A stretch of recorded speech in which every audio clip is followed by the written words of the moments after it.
Останки якутских бойцов Великой Отечественной войны перезахоронили в Калужской области. На мемориале Ивановское поле прошел торжественный митинг, посвященный памяти советских солдат, которые погибли в местных сражениях. На церемонию приехал и родственник одного из якутских воинов. Больше 80 лет он считался без вести пропавшим. Подробности узнаем у Максима Кардозу.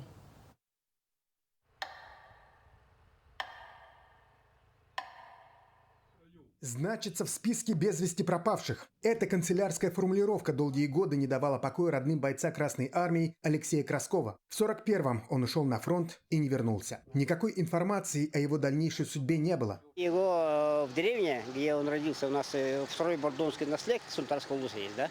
И есть там памятник, и есть музей, и он, Красков Алексей Федорович, считается, до сих пор и считался пропавшим без вести.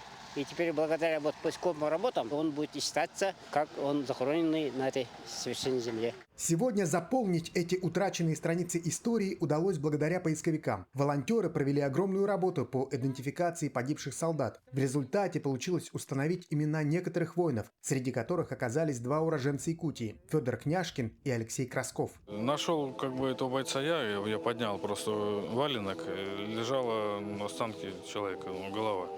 Я ребятам сразу сказал, что я говорю, это северянин. Гордость какая-то, что поднял человека, которого не дождались дома.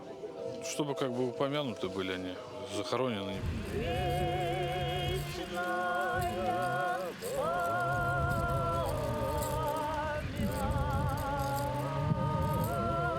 Кланяясь их памяти, говоря о том, что память о них будет вечной, мы это обращаем прежде всего к будущему, потому что если эту память мы сохраним сегодня, будущее у нас будет.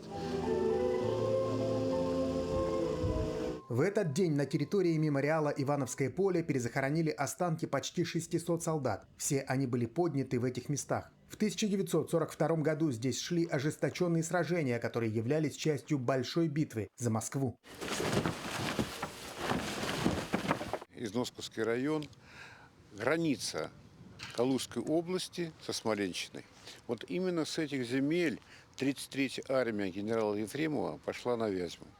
И вот та легендарный его поход, и потом, когда он попал, в Клещи, вот именно эта земля, были очень серьезные бои.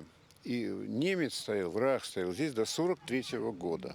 В будущем на этом месте должен появиться мемориал, посвященный всем воинам-якутянам, которые сражались и погибли на Калужской земле больше 80 лет назад. Он станет частью проекта «Бастионы памяти», который увековечит имена героев Великой Отечественной войны.